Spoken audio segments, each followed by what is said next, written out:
Why middle-class people stay broke. Even with good salaries, psychological traps nobody warns you about. You wake up early, you go to work, you earn a decent salary, maybe even a good one. On paper, you're doing everything right, and yet your bank balance always feels tight. Your savings don't seem to grow. An unexpected expense still stresses you out, and every month you wonder, where did my money actually go? Look, this isn't about being irresponsible. This isn't about being lazy. And this definitely isn't because you don't earn enough. Because here's the uncomfortable truth. Millions of middle-class people with good salaries are quietly broke. Not because they're bad with money, but because they're trapped in psychological systems they were never warned about. And if any of this feels uncomfortably familiar, yeah, this video is for you. My name is Albert, and I spend way too much time thinking about money, behavior, and why smart people make terrible financial decisions. If you're someone who earns a decent income but still feels stuck, stressed, or behind financially, make sure to hit the subscribe button and give this video a thumbs up if this helps you out. Because today, we're not talking about budgeting apps or side hustles. We're talking about the invisible psychological traps that keep middle-class earners broke, even on good salaries. And once you see them,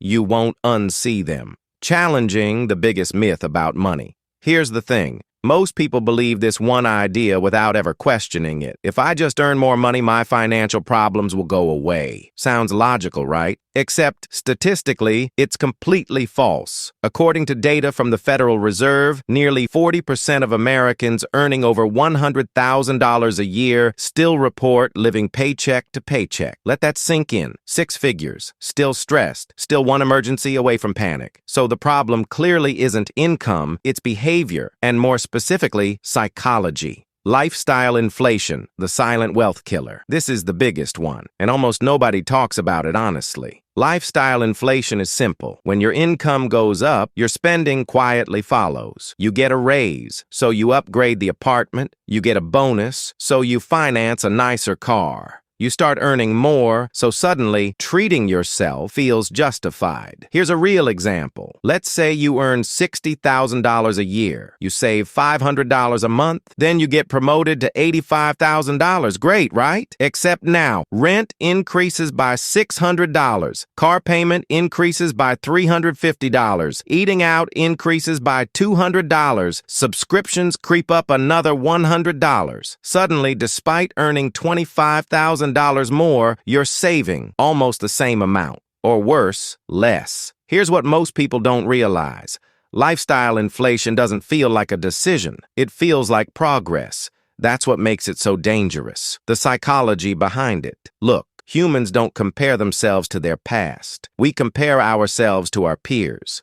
When your income rises, your social environment often changes. Co-workers drive nicer cars, friends take better vacations, expectations quietly rise, and your brain says, if this is my new income level, this is my new standard. No one tells you this standard is optional. The I deserve it effect. Now you might be thinking, but Albert, I work hard. I deserve to enjoy my money. And you're not wrong. But here's where it gets really interesting. Psychologists call this moral licensing. When you do something difficult, like working long hours, you subconsciously give yourself permission to make worse financial decisions. You think, I earned this. I've been disciplined all week. I shouldn't have to sacrifice everything. So, you reward yourself. The problem isn't the reward. The problem is that these rewards become permanent expenses. Occasional treats turn into monthly car payments, recurring luxury subscriptions, habitual spending patterns, and your future self quietly pays the price. Confusing cash flow with wealth. This one is subtle and deadly. Middle-class earners often confuse, I can afford the payment with, I can afford the thing. Let's do some math. You buy a car for $45,000. Monthly payment, $750. You think, that's manageable, but over 5 years, that's $45,000 purchase price, plus interest, plus insurance, plus maintenance, plus depreciation. Total real cost, closer to $60,000 to $65,000. Here's the kicker. If that same $750 were invested monthly at a modest 7% return over 30 years, it becomes over $900,000. This is where middle-class wealth quietly disappears, not in big mistakes, but in manageable payments. Status spending, the most expensive emotion. Let's be honest for a second. A lot of spending has nothing to do with utility. It's about identity, the car that signals success, the phone that signals relevance, the lifestyle that signals, "I've made it."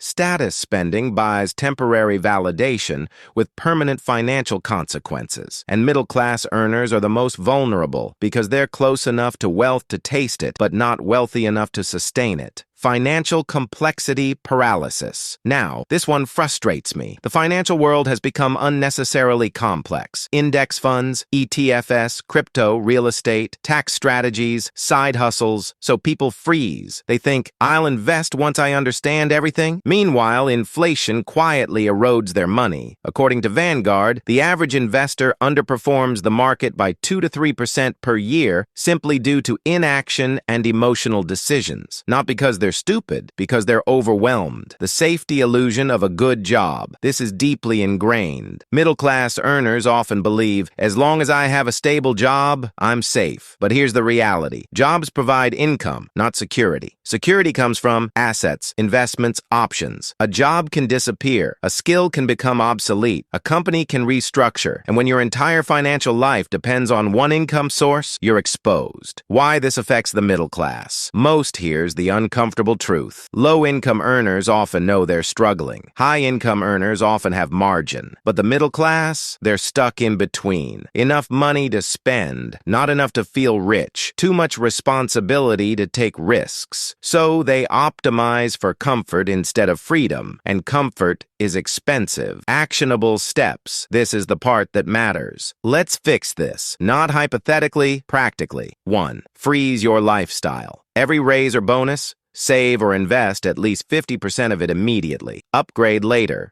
if you still want to. 2. Pay yourself before you see the money. Automate investing. If you don't see it, you won't spend it. 3. Audit invisible expenses, subscriptions, convenience spending, small daily leaks. These are wealth killers disguised as convenience. 4. Shift from payments to ownership. Stop asking, "Can I afford this monthly?" Start asking, "Does this build or destroy future freedom?" 5. Build assets, not appearances. Nobody builds wealth trying to look wealthy. They build it quietly. Final thoughts. The wake-up call. Look, I know this video might feel uncomfortable, but discomfort is information. Middle-class people don't stay broke because they're careless. They stay broke because the system rewards spending. Psychology overrides logic. No one teaches this stuff early, but now you know. And once you see the traps, you can step around them. If this video helped you see your money differently, hit the like button. It helps more than you think. Subscribe if you want honest conversations about money, psychology, and building real financial freedom. And remember,